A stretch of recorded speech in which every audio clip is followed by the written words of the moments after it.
Hello cuties and beauties, Radhe Radhe. আবার চলে এসেছি নতুন একটা get ready with me video নিয়ে। আর আজকে ধর্মীয় সাংস্কৃতিক অনুষ্ঠানের থার্ড ডে, মানে শেষ দিন। আজকে আমাদের এখানে চলছে লীলা কীর্তন। তো চলো সেখানেই যাবো, তার জন্য ঝটপট তৈরি হয়নি। আর আজকে আমার সঙ্গে আমার ছেলেও তৈরি হবে। তো চলো তোমরা ভিডিওটা কন্টিনিউ দেখতে থাকো। তো আমি প্রথমেই ডট অ্যান্ড কি ফেস ওয়াশ দিয়ে ফেসটাকে ক্লিন করে নিয়েছি। আর আজকের মেকআপটা আগের দিনের মেকআপের থেকেও আরও বেশি হালকা করতে চলেছি। বেশি কিছু ফেসের মধ্যে অ্যাপ্লাই করব না। আর শুধুমাত্র দেখো এই স্ট্রোব ক্রিমটাই ফেসের মধ্যে অ্যাপ্লাই করব।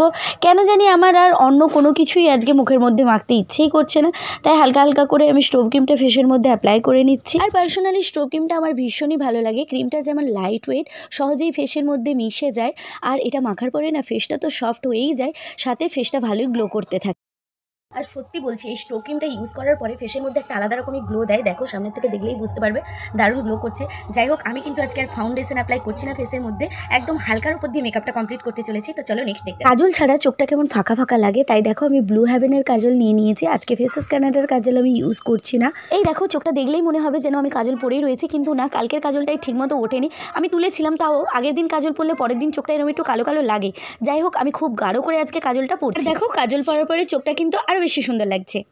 এরপরে দেখো আমি নিয়ে নিয়েছি রঞ্জেলের একটা ছোট্ট বেবি লিপস্টিক। এই লিপস্টিকগুলো এরকমই ছোটো ছোটো আমি নিয়েছিলাম।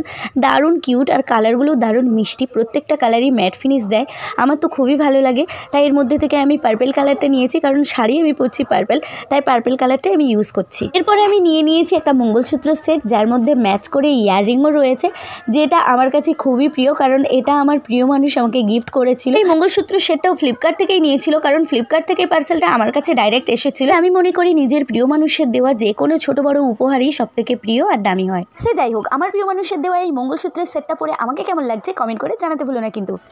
আমি তো পুরোপুরি রেডি হয়ে গেছি। এবার আমার ছেলের পালা। ওর কপালে অবশ্য টিপ রয়েছে, কিন্তু টিপটা একটু ঘেটে ঘেটে গেছে, তাই টিপটাকে আরেকটু কালি দিয়ে গোল করে ঠিক করে দেবো। আমার ছেলে কখনোই ধৈর্য ধরে এক জায়গায় দাঁড়াতে পারে না, শুধু ছটপট করতেই থাকে, তাই আমার টিপ পরাতেও ভীষণ অসুবিধা হয়।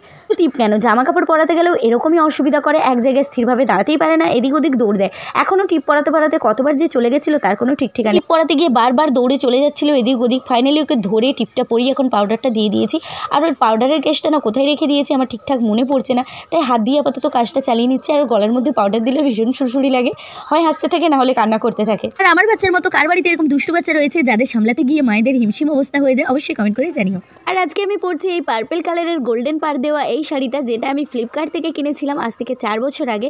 দুবার মাত্র পরেছি, তারপর থেকে আলমারিতে তোলাই ছিল, পরা হয়নি। শাড়িটা কিন্তু অনেক দাম নয়, শাড়িটা মাত্র নিয়েছিল 328 টাকা আজ থেকে 4 বছর আগে। এখন কত দাম হবে আমি বলতে পারছি না, তবে শাড়ির কোয়ালিটি নিয়ে কোনো কথাই হবে না। দারুণ সুন্দর, দারুণ সফট। হোক, মা ছেলে তো হয়ে গেছি রেডি, এবার ঠিক করে নেবো হেয়ারটা। আমি তো আমার চুলটা সুন্দর করে বেঁধে নিয়েছি। আর দেখো আমার ছেলে দিকে কি বলছে,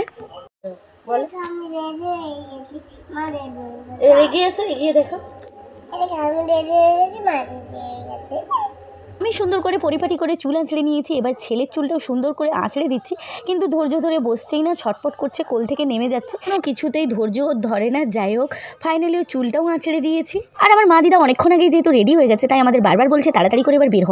আগের দিনের মতো যাতে দ্বিতীয়বার আর ভুল না হয়, তার জন্য আমি আগে ভাগেই মাথাতে ঘোমটা দিয়ে নিয়েছি। তারপরে দেখো আমি সিঁদুর পরে নিচ্ছি। আর হ্যাঁ, আজকে আমি বাঁকা সিঁতাই করেছি। বেশিরভাগই আমি বাঁকা সিঁতাই করি, সোজা সিঁতা খুব কমই করি, তাই ভাবলাম আজকে আবার বাঁকা সিঁতা করে নিই। সোজা সিঁতা আমি মাঝে মাঝেই করি, সোজা সিঁতাটা করতে আমার খুব একটা ভালো লাগে না, কারণ সামনের দিকের বেশিরভাগই সেটা বেশি করে রাখলে না সামনের দিকের যে চুল অল্প আছে সেটা একটু বেশি বোঝা যায়, তার জন্যই বাঁকা সিঁতা বেশি করে রাখি। আর আমার মতো কে কে এরকম করো সেটা কিন্তু অবশ্যই জানিও। তারপরে দেখো আমি আবার খয়েরি কালারের টিপ নিয়ে নিয়েছি, কারণ আজকে আমি লাল কালারের টিপটা সত্যি খুঁজে পাচ্ছি না। ফাইনালি আমি পুরোপুরি রেডি হয়ে গেছি, আর আমার ছেলেও তো ওদিকে রেডি হয়ে গেছে। তবে তার আগে আমি পরে নিচ্ছি এই স্মার্ট ওয়াচটা, কারণ কেউ কল করলে ব্যাগের মধ্যে ফোন থাকে, বোঝা যায় না, আর হাতে এটা থাকলে দেখতে পাই কেউ কল করলে, তার জন্য এটা আমার পরা। আর নিয়ে নিয়েছি এই ব্যাগটা, ব্যাগের মধ্যে ঢুকবে জলের বোতল আর ফোন। তো আমরা মা ছেলে তৈরি হয়ে এখন চলে যাচ্ছি লীলা কীর্তন অনুষ্ঠান দেখতে। আর আমার ছেলের মাথায় টুপি দিয়েছি, বাইরে শিশির পড়ছে, কিন্তু জানি না কতক্ষণ টুপিটাও মাথার মধ্যে রাখবে।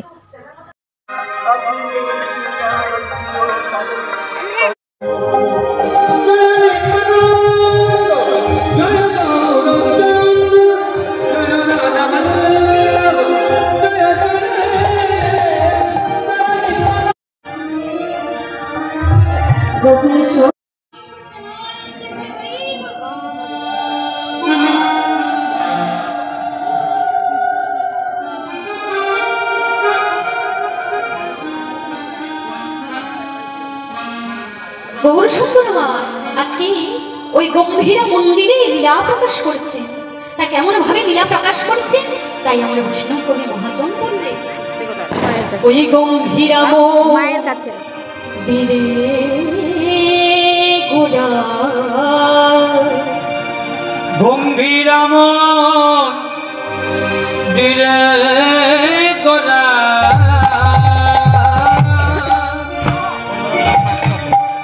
গোরা ধরো দিলোটা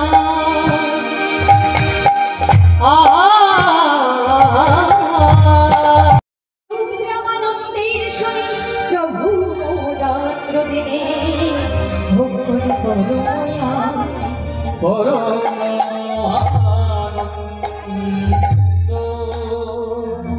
গৌর সুন্দর আমার কি রস আস্বাদন করতে চণ্ডীদাস মহাশয়ের পদাবলী জয় দেবীর গীত গোবিন্দ এইসব গোপন্তি রস আস্বাদন করতে দেখবেন বর্তমান যুগে আমাদের প্রত্যেকের নিচেটুকু বন্ধু থাকে।